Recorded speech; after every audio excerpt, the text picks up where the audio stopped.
Hey everyone. Okay, so in this video, I'm going to discuss with you guys Universal. Has Universal finally reached Disney's level of quality? Have they finally hit that point? Now, to answer the question in short, no, they have not. And I'm going to give you my opinion as to why I don't think they're quite there yet. In the past, let's just say the past 10 years, under Bob Iger, right? Disney has proven very consistent. So whether you agree with franchises and all that other stuff is kind of besides the point. I'm talking just pure quality, right? So if you look at expansions like the DCA 2.0 with Cars Land, New Fantasyland, Pandora over at Animal Kingdom, all these expansions, and even the new parks like Shanghai Disneyland, they're all very consistent with their quality, right?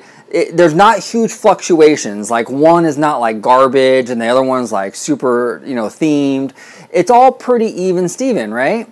That's what I think makes Disney so great, is that it's very consistent and you know the kind of product and the level of quality you're going to get when a Disney ride, land, attraction, whatever it is, you know the quality, the level of quality you're going to get when that opens.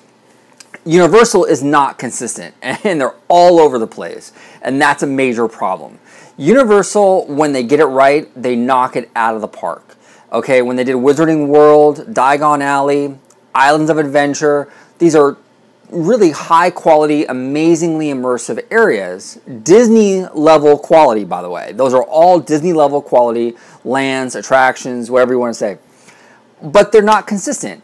So what Universal will do is they'll open an area like Diagon Alley, and then they'll release a bunch of other like second and third tier stuff like Fallon and Fast and Furious and Minions, and it's one giant step forward and then 5 or 6 steps back. And this is a pattern with Universal. It's not just recently, it's a pattern. And that's a big problem. They have to get their consistency game up. When you do something like Diagon Alley or Wizarding World, let that be your bar. Let that be your bar for your quality, and either meet that or exceed that going forward with future projects, okay? But they don't do that. They'll go way here with Disney quality, and then they'll revert back to their old ways with stuff like Fast and Furious and Minions. Doesn't work. They have to be more consistent. Number 2, another huge problem, screens. Screens. And I know everyone out there right now is probably screaming at me saying, oh, but Disney uses screens. Yes, it's not the screens. It's how you utilize them, when to utilize them, and everything like that, okay? Screens aren't bad, but know when to use them. And Disney knows when to use them. They don't just, every Disney ride they release is not a screen-based attraction, right? They just released the Little Mermaid attraction at DCA, and they did one in Florida. They did the Seven Dwarfs Mine Train. Neither one of those attractions have screens, really. I mean, they're fully fleshed out, practical effects for the most part, but they're not screen-based attractions. They might use projections here and there, but they're still, they're not screen-based. But then Disney does other stuff that are more screen-based, like the new Banshee Flight of Passage at Avatar. But then they offset that with like a boat ride, like a physical boat ride with the Na'vi River Journey. So you can kind of see how they're mixing it up. They're providing the fans, the audience, a variety and experiences, right? We've seen that also in Shanghai with like Tron and stuff like that. So there's more of a variety. Universal does not offer variety. Fallon, Minions, Supercharged, I mean, it's just on and on and on. Transformers, they're all screen-based attractions. And every single ride that they release is like, it's kind of the same, it's always screen-based, right?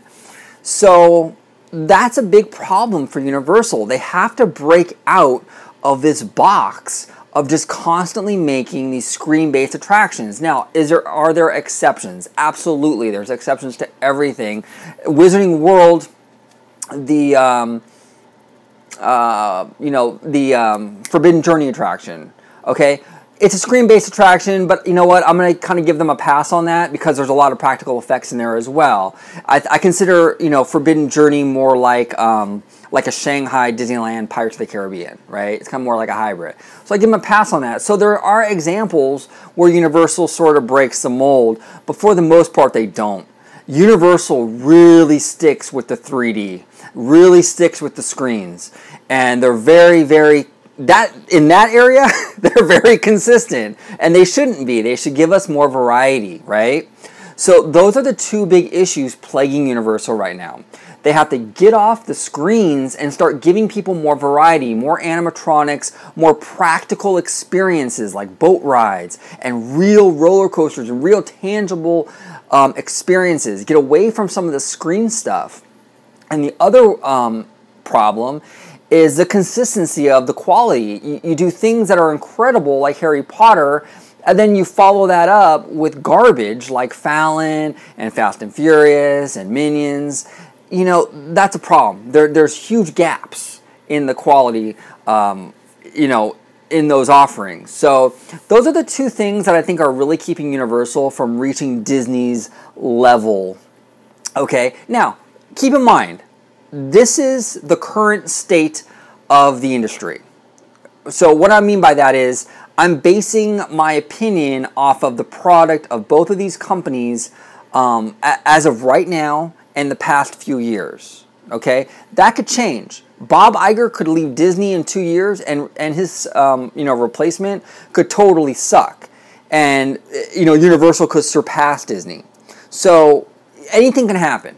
So my opinion right now, though, is purely based on the current state of both companies. From today, you know, from now to about like, you know, maybe 9 or 10 years back. You know, pretty recent history, right? But anything can change. So anyway, I know this is a really controversial topic. I know a lot of people are passionate. The Disney people are super passionate.